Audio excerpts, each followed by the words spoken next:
দুপুরে খাওয়া দাওয়া করতে বসে গিয়েছি, সকলেরই খাওয়া হয়ে গেছে, আমি আর রূপকবাবু পড়ে আছি। মানে আমাদের খেলেই ফুল ফ্যামিলির খাওয়া দাওয়া কমপ্লিট হয়ে যাবে।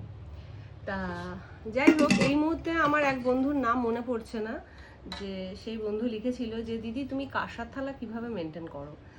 তা আমি মানে সত্যি কথা বলতে গেলে কোনোভাবেই মেনটেন করি না, রেগুলার কাঁসার থালাতে খাই। তা আর ভিম লিকুইড স্কচ ব্রাইট দিয়েই থালা পরিষ্কার করি। হ্যাঁ, এবার বলতে পারো কাঁসার থালা রোজ ব্যবহার না করলে দেখবে সেক্ষেত্রে একটা কালচে দাগ পড়ে যায়। তারপরে ধরো কোনো টক জাতীয় খাবার দাবার খেলে সাথে সাথে যদি কাঁসার থালা তুমি না ধুয়ে রাখো তাহলে দেখবে একটা কালো দাগ পড়ে যায়। তা তুমি কাঁসার থালায় খেয়ে সাথে সাথে যদি থালা মেজে নাও বা পরিষ্কার করে নাও, ভিম লিকুইড আর স্কচ ব্রাইট দিয়ে একটু চেপে যদি মাজা যায় দেখবে কাঁসার থালা পরিষ্কার থাকে।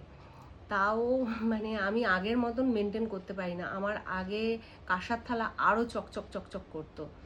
তা যাই হোক, আজকে দুপুরের মেনুতে কি আছে সেটা তোমাদের দেখিয়ে দিই, সেটা তো দেখানোই হয়নি। এই দেখো, এরকম একটা মুগ ডাল হয়েছে ধনেপাতা দিয়ে, আর সাথে কি রয়েছে তোমাদের একটু দেখিয়ে দিই।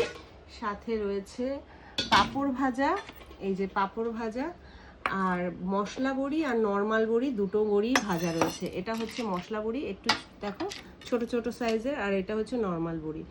বড়ি ভাজা দিয়ে ডাল দিয়ে খেতে কিন্তু খুব ভালো লাগে। আর এদিকে রয়েছে এই দেখো পনিরের তরকারি, এরকম একটা পনিরের তরকারি। দাঁড়ো পনিরের তরকারিটা কাছে এনে দেখাই।